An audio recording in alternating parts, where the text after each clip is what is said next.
Am I the jerk for refusing to continue providing free childcare for my stepdaughter? Posted by you/payingcomfortable8891.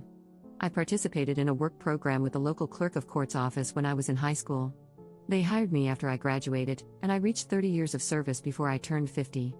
With 30 years of service, you can receive your full pension at any age. I worked until my first grandchild was born, then retired to be grandma daycare. I have 5 grandchildren, an 8-year-old boy from my stepson, a 7-year-old boy from my son, a 5-year-old girl, and an 18-month-old boy from my daughter. I babysat all of them without issues or complaints. I still care for the 18-month-old Monday through Friday and watch the older ones during the summer and school holidays. My stepdaughter and her boyfriend have been non-stop drama since before their baby was born. When she was 10 weeks pregnant, they gave me a 3-page list of rules for babysitting. They said if I didn't sign it, I wouldn't be allowed to babysit. I told them I understood their need to do what was best for their baby and assured them there would be no hard feelings if they made other childcare arrangements. Some rules were almost understandable, but most were downright ridiculous, and none of them were going to work for me. I don't remember all the rules, but here are some examples. I couldn't take the baby anywhere without their permission. I couldn't watch more than one additional child while babysitting. I couldn't cook. I had to provide the full name, date of birth, and address of any potential visitors for their approval before the person could be around their child. They had to know any time I had a guest over, who it was, and how long they stayed. My 9-year-old cat would have to be kept out of any room the baby might be in, even when the baby wasn't there, and I couldn't get another pet without their agreement. When she was 7 months pregnant, they returned with revised rules in an attempt to compromise. Again, I told them their expectations didn't fit with my life and encouraged them to find other childcare. 2 days after my stepdaughter returned to work, she called and asked if I could watch Cullen the next day. I agreed but made it clear I would provide safe, appropriate care based on my judgment, and wouldn't tolerate complaints or accusations of violating their rules. I wanted it to be very clear that I wasn't agreeing to any of their conditions. My stepdaughter was fine when she dropped Cullen off and picked him up, but I felt like she interrogated me every time. It was tolerable, but her boyfriend was downright rude. By Sunday, I would dread the start of the week because of their behavior, especially his. At minimum, he would pick Cullen up, make a big deal about partially undressing him, and make at least one snide comment about my cat, having another grandchild over, cooking, or something else. Then he'd say something like, "I guess we don't have any choice but to put up with this for now," or, "I guess you're happy you won." This went on for 4 months. I spoke to my stepdaughter several times and told her that, clearly, they were unhappy with how I cared for Cullen.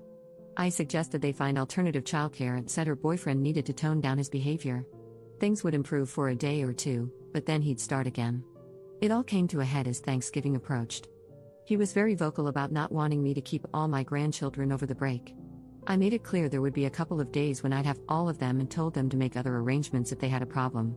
They didn't make other arrangements, and when he picked Cullen up on the first day I had all my grandkids, he was very rude. Although nothing went wrong, everyone was happy, clean, fed, and had a great day. He told Cullen he was sorry they had no choice but to leave him in an unsafe situation where he'd be neglected. I called my stepdaughter that night, told her what he'd said, and informed her they had 2 weeks to make other arrangements. I also said she needed to handle drop-offs and pick-ups, as I would refuse to babysit if her boyfriend came to drop off or pick up Cullen. Things improved when I only dealt with her. At some point, she asked if I'd watch Cullen until January because they'd found a new childcare provider who couldn't start until then. I agreed, and everything was fine while she handled the drop-offs and pickups. On New Year's Day, several people sent me a screenshot of a post her boyfriend made on social media, saying how thankful he was that they finally didn't have to worry about Cullen's safety or neglect anymore. He didn't name me or accuse me directly, but anyone who knows us knew I had been keeping Cullen. The post was clearly directed at me. I was just happy it was over.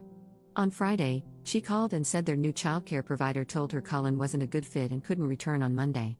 She asked if I'd start babysitting him again. I told her I was sorry for their situation but didn't feel comfortable keeping him anymore. My husband and stepson think I should agree, provided Amanda handles drop-offs and pickups, because they believe her boyfriend is the real issue. My stepson also commented that I'd probably be more willing to move past this if it had been a conflict with my daughter's husband. For context, my pension is about $4,000 per month, plus continued health insurance. This accounts for about 40% of our household income. Am I the jerk for refusing to watch Cullen again? Update 1 day later. First, let me address the common suggestion that Amanda's boyfriend is purposely sabotaging their childcare to trap her at home. They make roughly the same amount of money and definitely can't afford to lose half their income. I seriously doubt he wants her to stay home. Second, I would never tell my stepson to find someone else to watch his child because of a simple difference of opinion. My grandson and I have a very close bond. He's the oldest, and it would break both my heart and his if he didn't come spend his holidays and summers with me. Plus, he's a huge help with the little ones when I have them all and things get hectic. I would never be so petty as to make him, and all my other grandchildren, suffer because of an adult disagreement. I sort of asked around about why they were dropped by their new sitter so quickly. Apparently, they weren't. Amanda picked Cullen up and dropped him off both days he went, and everything was lovely. He did cry quite a bit, but they expected that to improve as he adjusted to not being held as much. My husband and stepson talked to Amanda, and she said they realized they can't afford daycare. They already made the easy changes, packing a lunch, giving up fancy coffee, etc., and his dad and her mom are both contributing about $100 per month each towards childcare. They can barely afford it, but they didn't realize you have to send everything the baby needs. I buy diapers, wipes, formula, bottles, extra clothes, etc. They just hand me the baby. They didn't realize that daycare doesn't cover all that. Also, imagine her boyfriend's surprise when he found out what the staffing ratios are in this very expensive daycare. One adult cares for 5 infants. I guess he thought someone would provide one-on-one care, along with diapers, wipes, and formula for $350 a week. My stepson relayed their almost apology. They felt overwhelmed by an infant and couldn't imagine that someone else could manage that plus other things. Cullen is going back to daycare tomorrow. Cullen's dad is selling his dirt bike, and Amanda is selling some designer clothes, handbags, and shoes to cover the cost.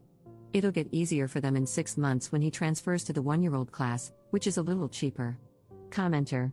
I'm so glad Op isn't backing down on this. I cannot believe she is providing everything for all the grandkids as well. Lesson well learned for the stepdaughter and her clueless boyfriend. People seldom appreciate what they receive for free.